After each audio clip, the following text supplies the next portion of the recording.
तो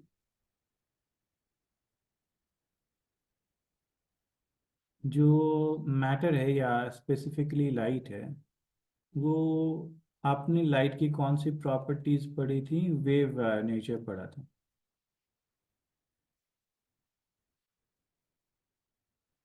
wave nature में क्या क्या पढ़ा था आपने? कि इसमें रिफ्रैक्शन होता है, रिफ्लेक्शन होता है, और इंटरफेरेंस होता है, और डिफ्रैक्शन होता है। तो ये सारी जो है लाइट की वेव नेचर। लेकिन एक ऐसा भी ऑब्जर्वेशन था जिसमें पता लगा कि लाइट की जो है पार्टिकल नेचर भी है।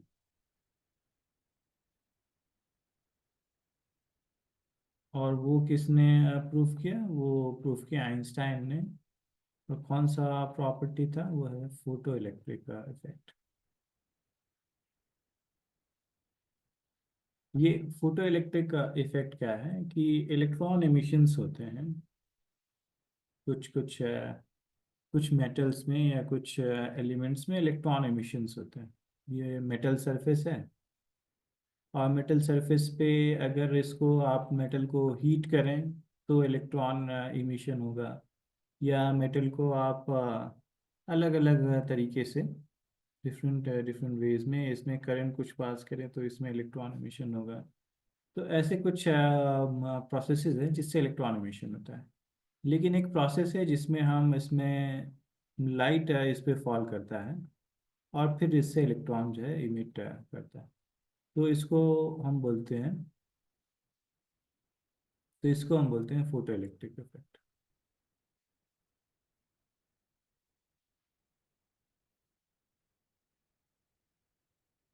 ओके। अब इस फोटो इलेक्ट्रिक इफेक्ट में, इसमें एक ऑब्जर्वेशन, एक एक्सपेरिमेंट है। वो एक्सपेरिमेंट क्या है कि एक डिस्चार्ज ट्यूब है,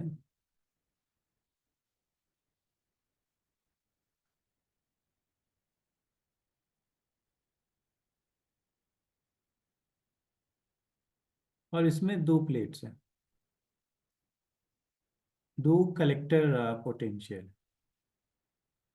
तो एक इसको बोलते हैं सी, कलेक्टर वन, और ये हो गया आपका ए। ये रिसीव करता है, तो यहाँ से लाइट आपकी फॉल करती है इस पे। इस पे लाइट फॉल करेगी मेटेलिक प्लेट पे, और फिर इससे इलेक्ट्रॉन जो है इमिट होगा। और इससे इलेक्ट्रॉन इमिट होगा तो इसको जो है, इसका बड़ा खतरनाक सा डायग्राम था। और एक ऐसे करके और ऐसे करके, ये दो एंड से यहाँ पे, यहाँ पे एक वोल्ट मीटर लगाया है, और यहाँ पे,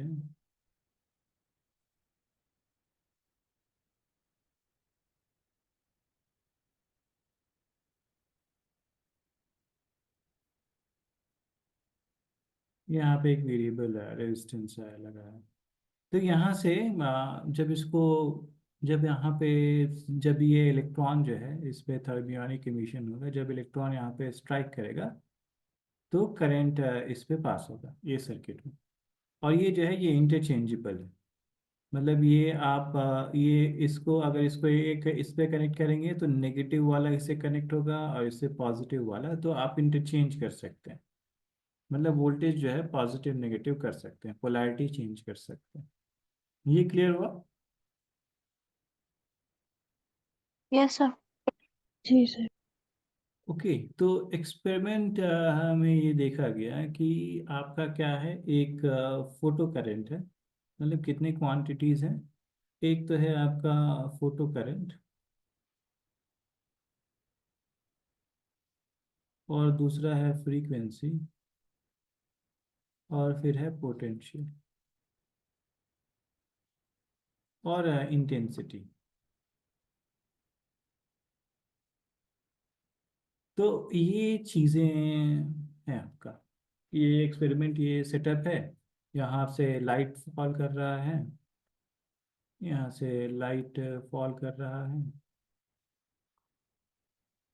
लाइट सोर्स है, और ये इस पे प्लेट पे, कलेक्टर प्लेट पे फॉल कर रहा है, इलेक्ट्रॉन यहाँ से पास कर रहा है।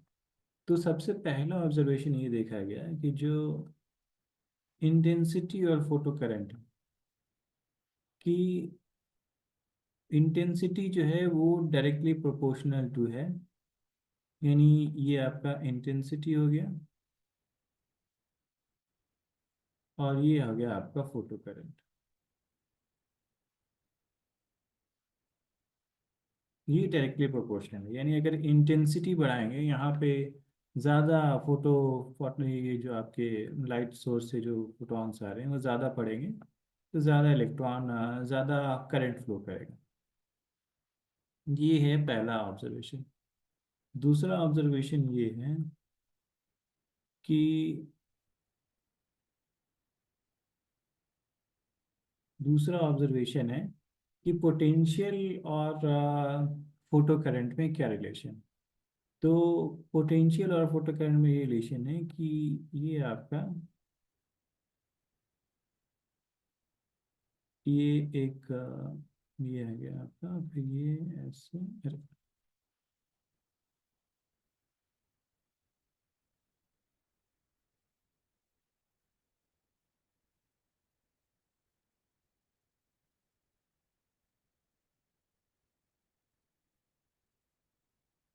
तो ये है आपका, ये क्या है आपका कलेक्टर पोटेंशियल,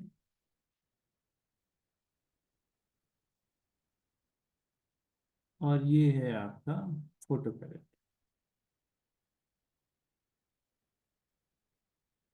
तो ये वाले रेंज में क्या हो रहा है, फोटो करंट जो है क्या हो रहा है, ये वाले पार्ट में क्या हो रहा है। बताइए ये वाले पार्ट में क्या हो रहा है।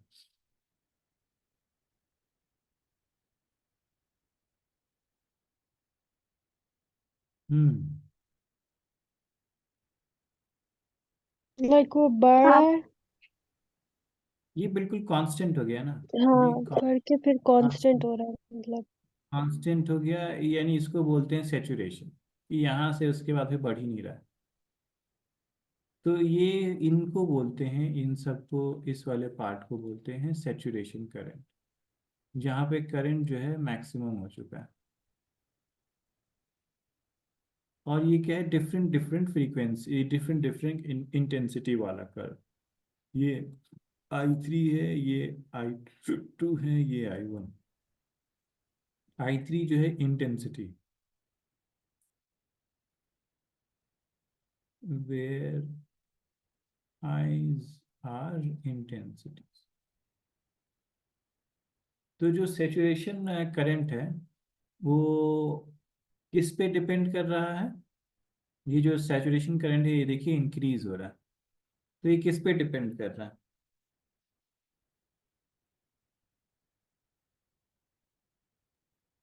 इंटेंसिटी पे। इंटेंसिटी पे, करेक्ट, इंटेंसिटी पे डिपेंड कर रहा है, पोटेंशियल पे डिपेंड नहीं कर रहा है सैचुरेशन करंट। हम्म। पोटेंशियल पे डिपेंड नहीं कर रहा, इंटेंसिटी पे डिपेंड कर रहा है। पोटेंशियल पे क्या डिपेंड कर रहा है कि हम इस एक्सपेरिमेंट में क्या करते हैं कि यहाँ पे देखिए ये पॉजिटिव से कनेक्टेड है, ये नेगेटिव से कनेक्टेड है। तो नेगेटिव वाले की तरफ इलेक्ट्रॉन जो है अट्रैक्ट होगा, तो इलेक्ट्रॉन उस तरफ जाएगा। यानी जो भी इलेक्ट्रॉन एजेक्ट हो रहा है, कुछ इलेक्ट्रॉन जो एजेक्ट हो रहा है, तो वो इस तरफ जा रहा है। अगर यहाँ पे ये इसको हमने पॉजिटिव, लेकिन ये वाले चीज़ से हमने क्या कर दिया कि इसको, इसकी पोलैरिटी जो है चेंज कर दी। यानी ये इसको नेगेटिव से कनेक्ट कर दिया, इसको पॉजिटिव से कनेक्ट कर दिया। तो अब क्या करेगा ये इलेक्ट्रॉन जो एमिट हुआ है, एजेक्ट हुआ है, इसको क्या करेगा ये पोटेंशियल, अपोज करेगा। क्योंकि यहाँ यहाँ पे आपका क्या आ गया है, यहाँ पे पॉजिटिव आ गया है, यहाँ पे नेगेटिव आ गया है, तो ये अपोज करेगा।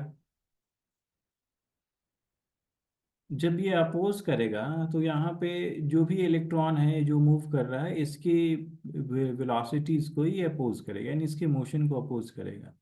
तो जो इलेक्ट्रॉन बहुत ही स्मॉल एनर्जी से निकले हैं वो तो पहले ही जीरो हो जाएंगे। लेकिन जो हाईएस्ट, मतलब जो यहाँ पे जो इलेक्ट्रॉन जो निकला है बहुत ही हाईएस्ट वेलोसिटी से, तो सबसे लास्ट में अगर उसको अपोज कर दिया, इतनी वे पोटेंशियल हमने बढ़ा दिया कि जो सबसे हाईएस्ट एनर्जेटिक इलेक्ट्रॉन है उसको भी रोक दिया, तो टोटल फोटो करंट जो है वो क्या हो जाएगा, जीरो हो जाएगा। ये क्लियर हुआ?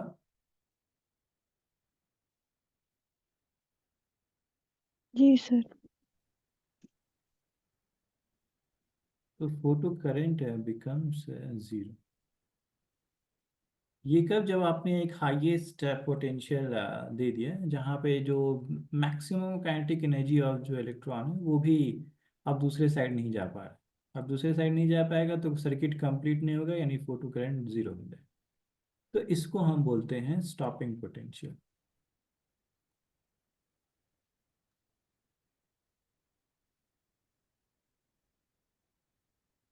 और स्टॉपिंग पोटेंशियल क्या होगा, ये होगा आपका हाईएस्ट काइनेटिक एनर्जी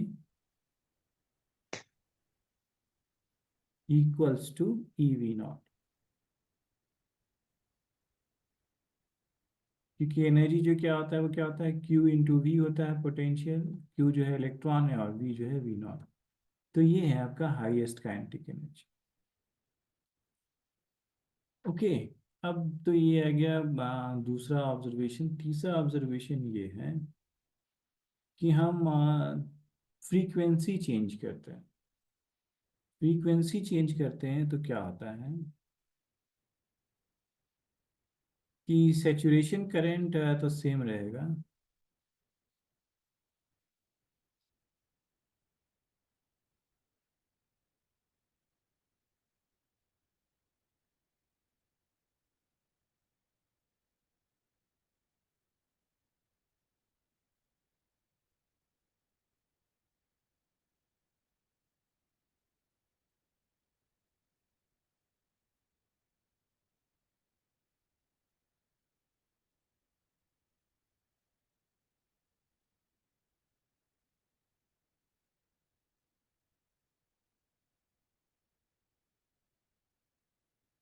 तो यहाँ पे क्या कर रहे हैं, फ्रीक्वेंसी चेंज कर रहे हैं।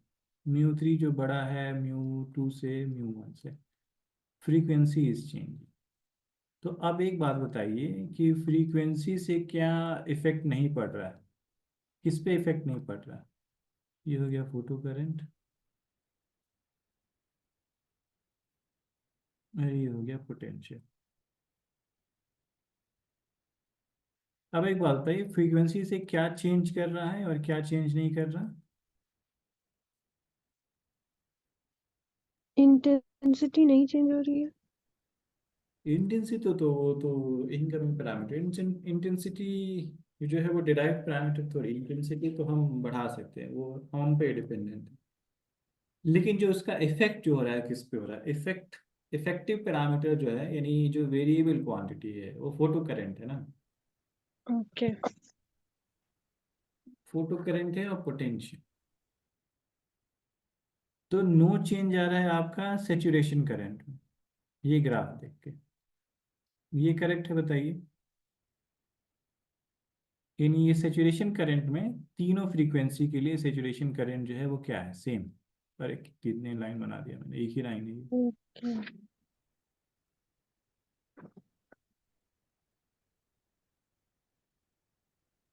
इनके स्टॉपिंग पोटेंशियल डिफरेंट है। ये करेक्ट। और स्टॉपिंग पोटेंशियल में चेंज आ रहा है।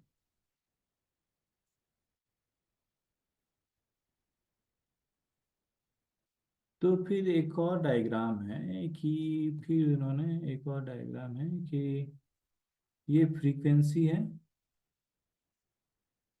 और यहाँ पे स्टॉपिंग पोटेंशियल या काइनेटिक एनर्जी भी कर सकते हैं, क्योंकि काइनेटिक एनर्जी और स्टॉपिंग पोटेंशियल दोनों सेम। तो ये फ्रीक्वेंसी यहाँ पे बिल्कुल जीरो जा, मतलब फ्रीक्वेंसी बढ़ा रहे हैं, स्टॉपिंग पोटेंशियल जीरो है। लेकिन एक ऐसा पॉइंट आएगा जब इलेक्ट्रॉन इजेक्ट होगा। इलेक्ट्रॉन इजेक्ट होगा तो उसी उसको हम क्या बोलते हैं, इसी फ्रीक्वेंसी इसको, इस थ्रेशोल्ड फ्रीक्वेंसी। थ्रेशोल्ड फ्रीक्वेंसी जहाँ पे इलेक्ट्रॉन जो है इजेक्ट होता है। तो mu naught and mu naught two are threshold frequency. यानी इलेक्ट्रॉन तब तक इजेक्ट नहीं होगा जब तक ये थ्रेशोल्ड, ये मेटल वन है, ये मेटल टू। तो इलेक्ट्रॉन जब तक इजेक्ट नहीं होगा, जब तक ये थ्रेशोल्ड फ्रीक्वेंसी, ये सरफेस पे कितने भी अमाउंट का इलेक्ट्रॉन, आप मान लीजिए ये 2 हर्ट्ज का है, ये 3 हर्ट्ज का है और ये 5 हर्ट्ज का है।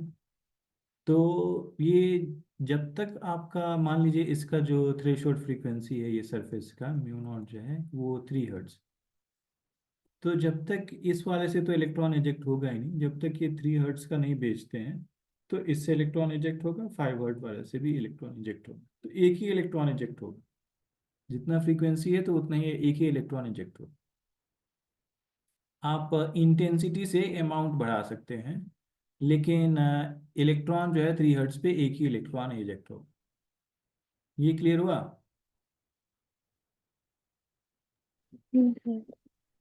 ओके, तो ये सारी चीज़ें जो हैं आप लोग नोट कर लीजिए। फिर इसी से आइंस्टाइन ने एक फॉर्मूला दिया जो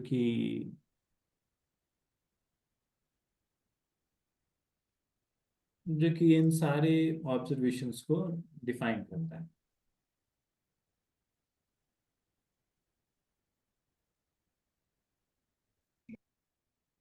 नोट कर लीजिए, जैसे स्क्रॉल करना हो मुझे बताइएगा।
सर स्क्रॉल करती हूँ। हम्म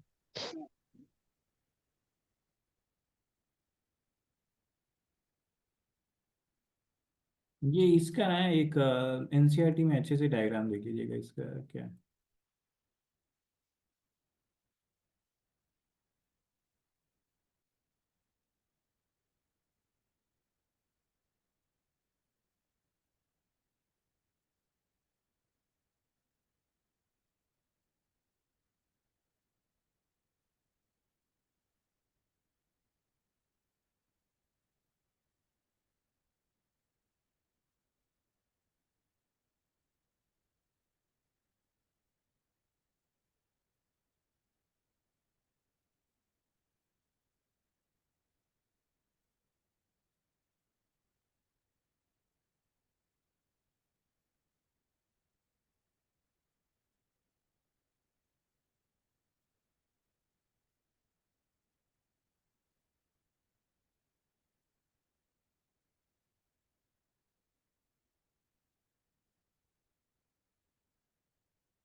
जैसे स्क्रॉल करना होगा मुझे बताइए।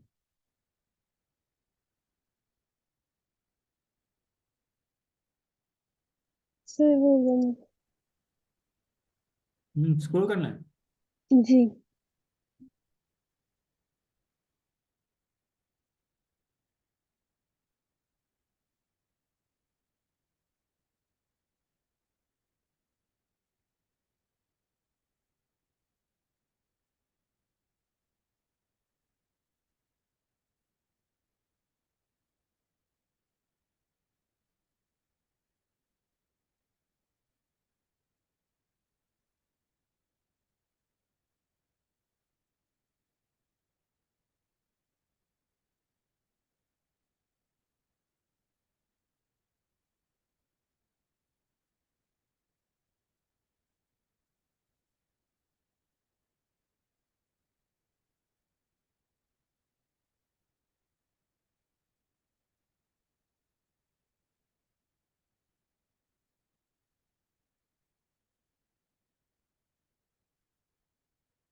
सर स्क्रॉल करिए।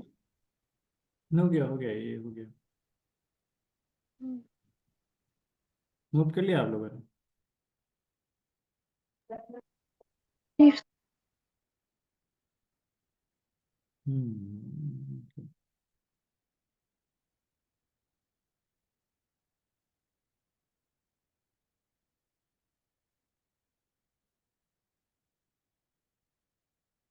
ओके, तो इसी पे अब इसी पे आइंस्टाइन ने एक फॉर्मूलेशन डिराइव किया। और वो क्या था कि जो काइनेटिक एनर्जी मैक्सिमम होगी वो क्या होगी कि जो भी आप उसको दे रहे हैं एनर्जी, ये एनर्जी आपने इंसिडेंट हुआ, ये न्यू फ्रीक्वेंसी का। और ये आपका एनर्जी जब तक काइनेटिक एनर्जी इलेक्ट्रॉन में तब तक नहीं होगा जब तक ये न्यू जो है वो बड़ा ना हो जाए न्यू नॉट से। अगर छोटा होगा तो ये कोई काइनेटिक एनर्जी होगा ही नहीं, यानी कोई इलेक्ट्रॉन इजेक्ट हो गए। तो ये बहुत ही इंपॉर्टेंट रिलेशन है। यहाँ पे ये हो गया आपका थ्रेशोल्ड फ्रीक्वेंसी।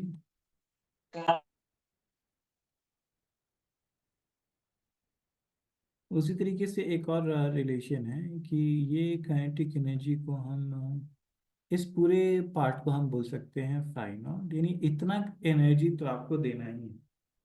जब तक आप इतना एनर्जी देंगे नहीं तब तक कोई इलेक्ट्रॉन इजेक्ट नहीं होगा, तो इसको हम बोलते हैं वर्क फंक्शन। और फिर इसको और तरीके से भी लिखते हैं कि काइनेटिक एनर्जी मैक्सिमम जो है, ये लैम्डा को हम ये न्यू को हम लैम्डा में चेंज कर सकते हैं, माइनस hc/λ0। और ये काइनेटिक एनर्जी मैक्स को हम पोटेंशियल से भी लिख सकते हैं, स्टॉपिंग पोटेंशियल। तो ये सारे रिलेशन।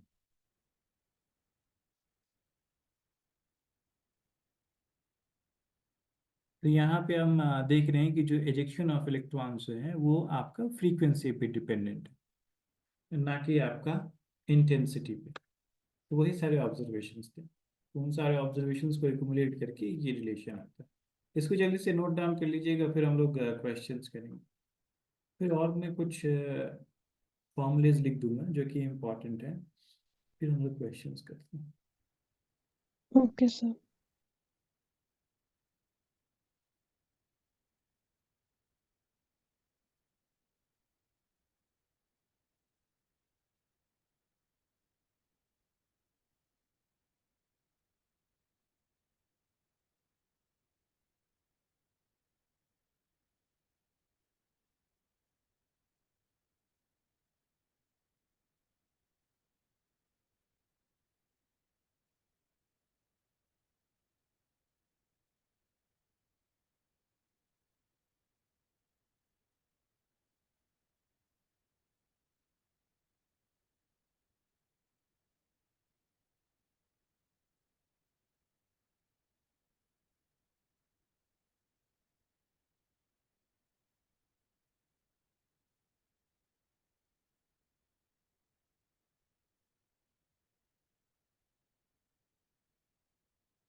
जैसे ही नोट कर लिया होगा आप लोगों ने मुझे बताइएगा।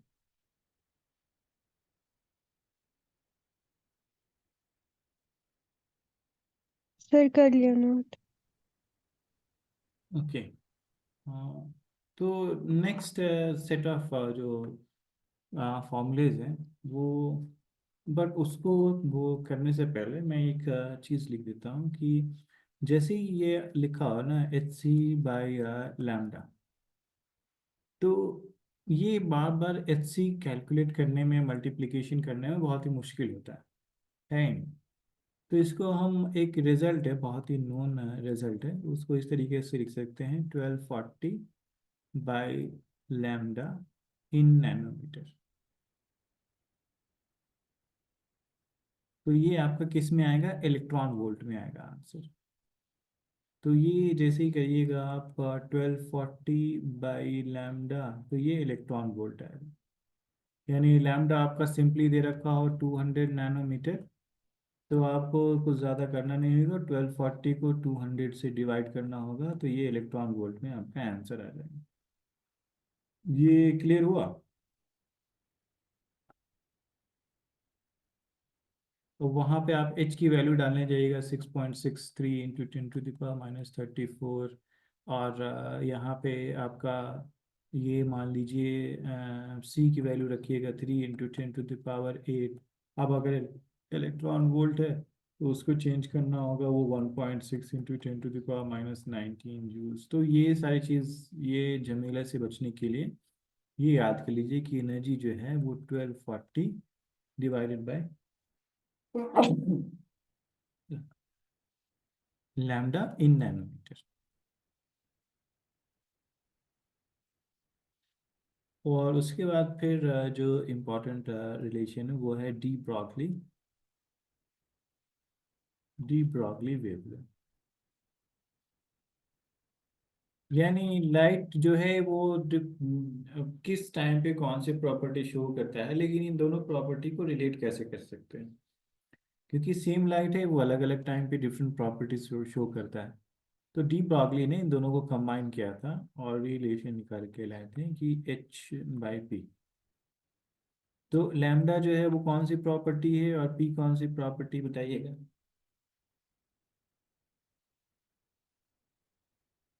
हम्म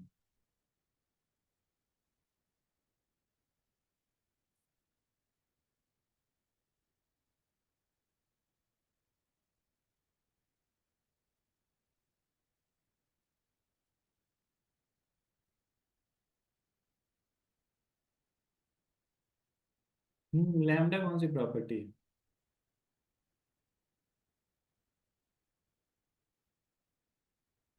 लैम्डा जो है वो वेव प्रॉपर्टी, और ये है आपका पार्टिकल प्रॉपर्टी, मोमेंटम।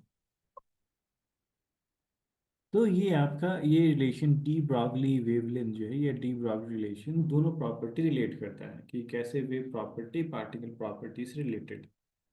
अब हमें पता है कि काइनेटिक एनर्जी जो होता है वो होता है P² बाई 2m, ये हमने पढ़ा हुआ। तो इससे हम लिख सकते हैं ये जो H होगा बाई P की जगह हम यहाँ लिख सकते हैं √2m के। यहाँ पे K जो है वो काइनेटिक एनर्जी।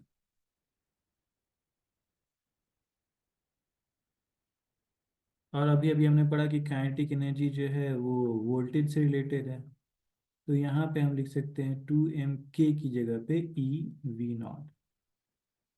यहाँ पे V0 जो है वो पोटेंशियल।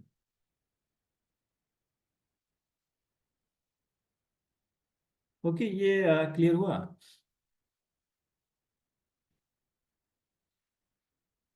जो कौन डिस्कनेक्ट हो गया था? मरियम डिस्कनेक्ट हो गई थी। और एक और ये जो वैल्यू है, ये वैल्यू मुझे देखना पड़ेगा क्या होता है, क्योंकि ये वैल्यू को हम कुछ लिखते हैं डिवाइडेड बाय √V0। तो इतना ये H और मास और ये E की वैल्यू डालने के बजाय हम ये डायरेक्टली ये वैल्यू लिख सकते हैं। एक मिनट मुझे चेक करने दीजिए क्या वैल्यू, ताकि बार बार जो है हम्म, हम्म,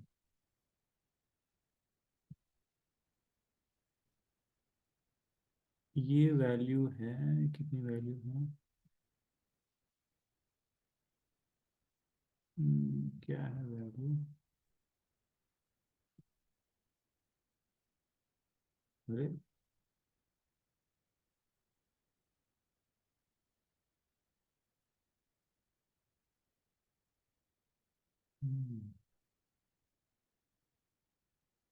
ओके, कहीं देखना पड़ेगा मुझे, ये वैल्यू क्या है।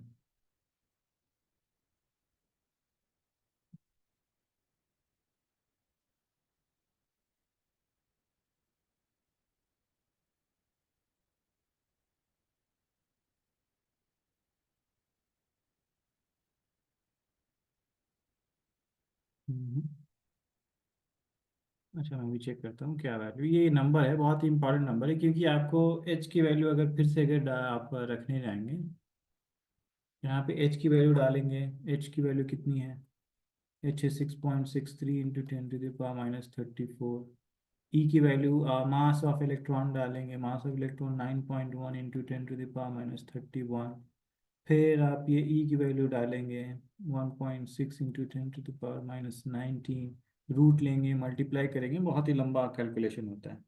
तो एक डायरेक्ट एक रिलेशन है, वो तब तक मैं चेक करता हूँ। उससे पहले मैं एक और चीज़ बता दूँ कि फॉर फोटॉन्स, फॉर फोटॉन्स क्या होगा? हमें पता है फॉर फोटॉन्स जो है एनर्जी जो होता है वो होता है hc/λ। तो हम लैम्डा को लिख सकते हैं hc/e। तो यहाँ पे लैम्डा जो है वो क्या है, h/p है। तो लैम्डा की जगह हमने रख दिया hc/e इक्वल्स टू h/p। तो ये एच एच कैंसिल और एनर्जी जो आ गया pc। तो energy of photons, energy of photons क्या होता है, वो ये होता है। क्लियर है?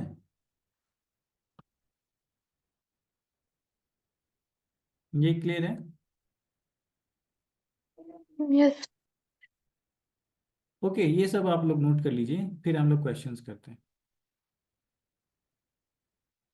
तब तक मैं देखता हूँ कि वो क्या नंबर है।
ये तो हमेशा याद रखिए, एनर्जी जो होता है hc/λ की जगह हम लिख सकते हैं इसको 1240 divided by lambda in nanometre, और ये इलेक्ट्रॉन वोल्ट। और वो मैं जो दूसरा फॉर्मूले की बात कर रहा था, ये आपका लैम्डा इक्वल टू h/√2m, और ई, और आपका विल वो पोटेंशियल डिफरेंस। तो ये जो है ये है 1.227 डिवाइडेड बाई रूट वी, और ये है आपका नैनोमीटर। अब देखिए आपको उतना मल्टीप्लाई करने का जरूरत नहीं पड़ेगा, एच एम ई रूट लेके बहुत ही लंबा कैलकुलेशन, बहुत हद से ज़्यादा। उससे अच्छा है अब ये याद, अगर 3 नंबर 4 नंबर का है तो वो पूरा वैल्यू रख के आपको कैलकुलेट करना होगा। लेकिन ये याद रखिए कि आप हमेशा मैच कर सकते हैं इससे।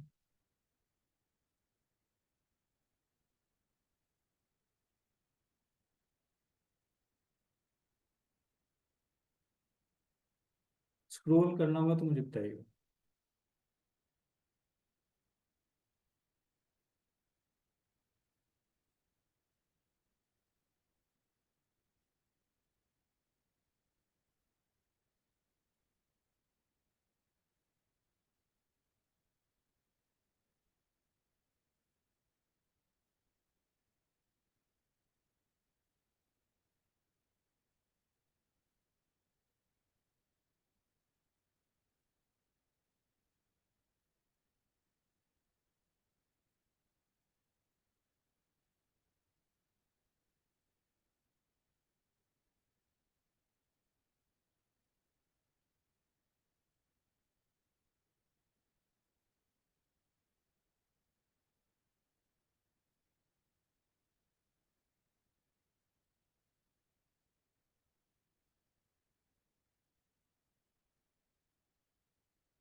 मैं स्क्रॉल करना हो तो मुझे बताइएगा।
ये यहाँ पे है।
नोट कर लिया आप लोगों ने?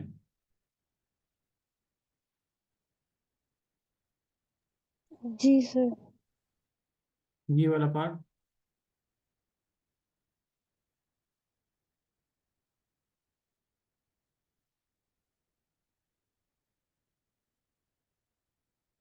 जैसे ही नोट कर लिया आप लोगों ने मुझे बताइएगा, क्वेश्चंस करने हैं। फिर ये चैप्टर कंप्लीट। कल मैं रे ऑप्टिक्स जो बचा हुआ है वो आधा करा दूंगा। फिर वेव ऑप्टिक्स बचेगा, और उसके नोट्स में भेज दूंगा, मैग्नेटिज्म एंड मैटर। फिर हो सके तो हम लोग रिवीजन करेंगे सारा।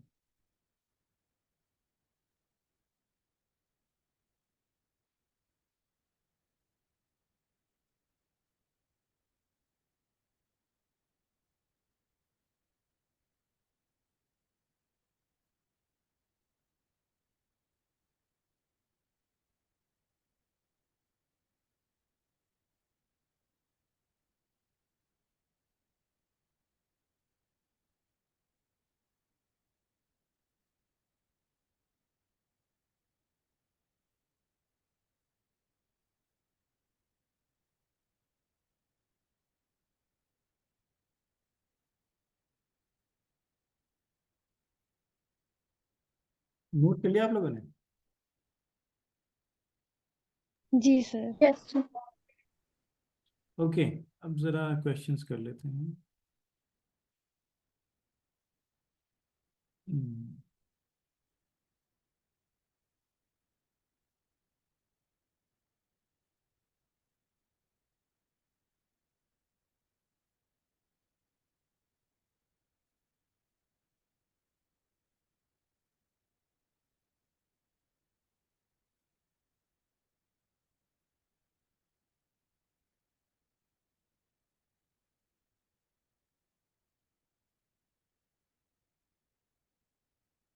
आप लोग का रिवीजन शुरू हो गया है?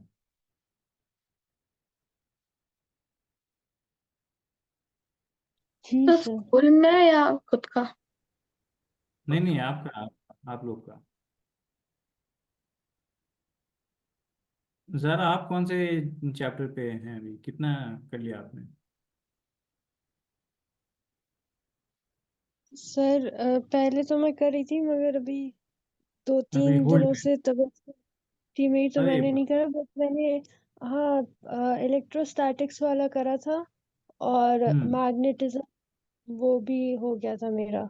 और फिर मैं लास्ट 3 ये जो चैप्टर्स थे इसका भी कर रही थी। अरे बहुत, यानी 4 5 3 8। अरे वाह। और मरियम आपका कितना हुआ? मगर लाइक सब पक्का पक्का नहीं हुआ है बट लाइक अच्छा हुआ है थोड़ा थोड़ा। अच्छा अच्छा अच्छा। ओके, अब ये जरा क्वेश्चंस कर लेते हैं।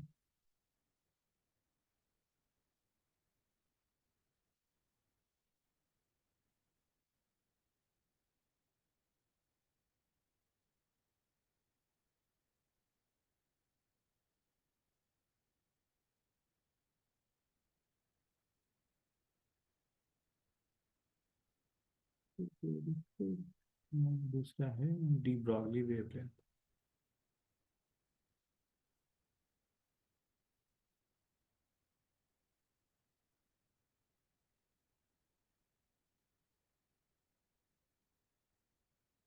हम्म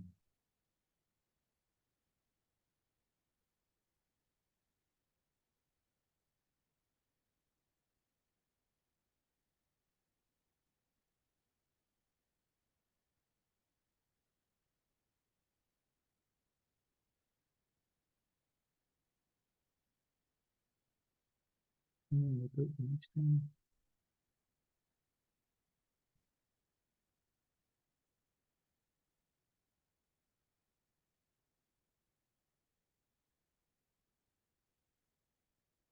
हम्म define the work function of a metal. तो मिनिमम एनर्जी जितने पे आपका इलेक्ट्रॉन इजेक्ट होता है, threshold frequency, minimum frequency, what when is the lightest frequency is incident and then the maximum velocity of the electron emitted is v1 when the अच्छा।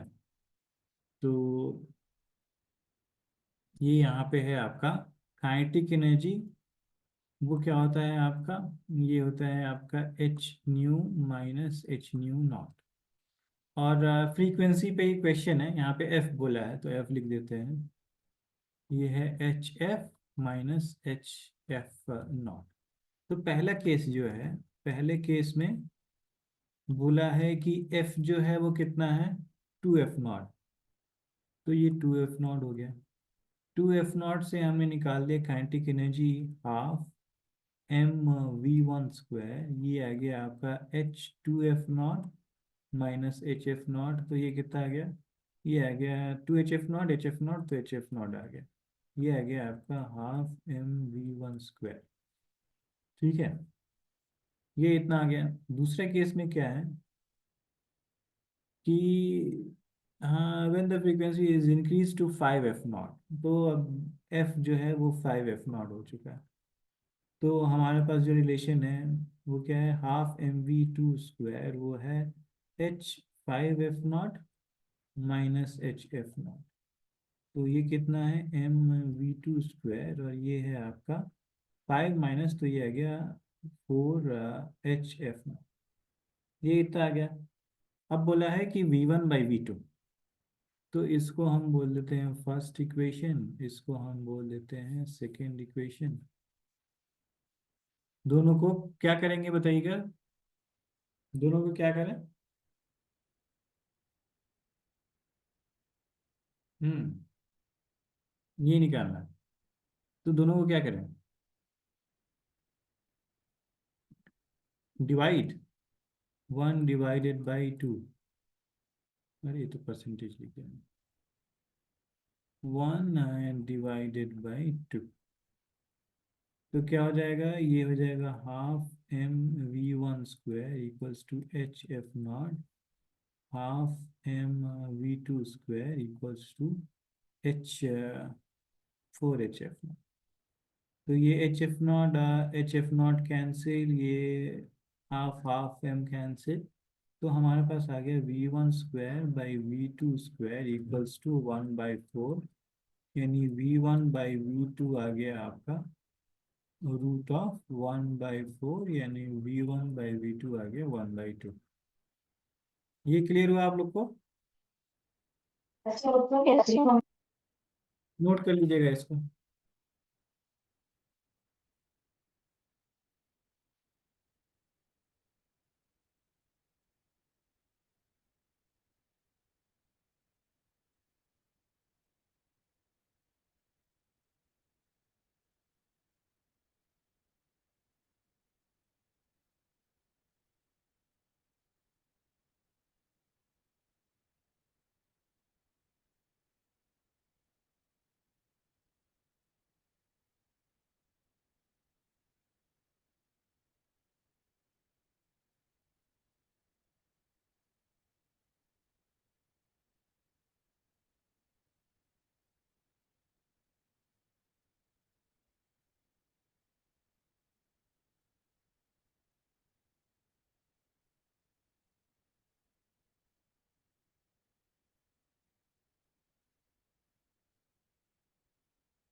Prove करना होगा तो मुझे बताइए।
सर ये स्क्रॉल स्क्रॉल। करती हूँ। ओके।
नोट कर लिया होगा आप लोगों ने, तो मुझे बताइए।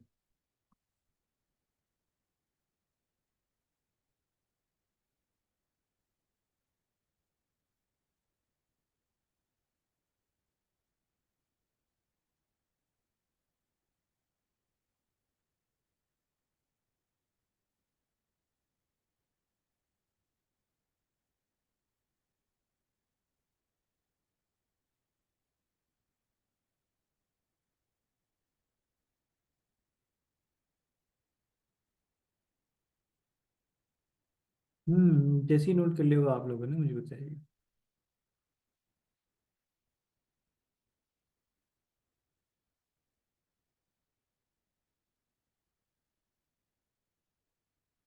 मेरे फोन बंद कर रहा।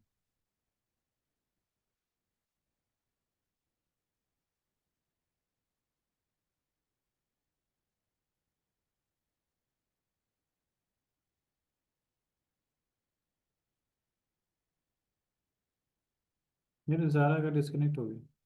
नोट कर लिया आपने, मरियम? जी सर। मुझे तो बताया क्यों नहीं अभी आगे के क्वेश्चंस करने। नहीं, अभी अभी क्या।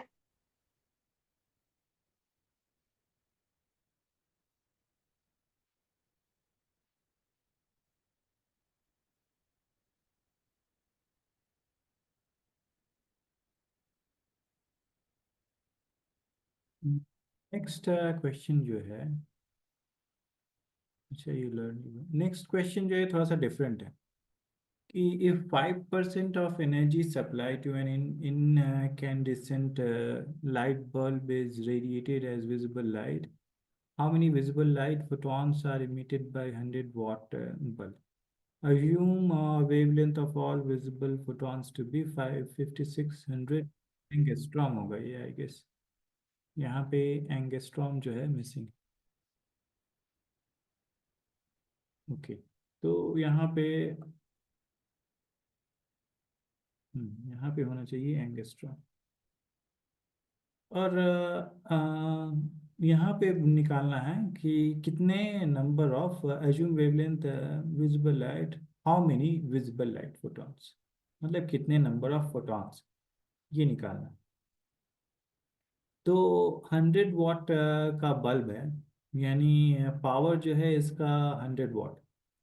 तो इसमें से जो है 5% ही एनर्जी जो है वो निकल रहा है, यानी 100 वाट का बल्ब है।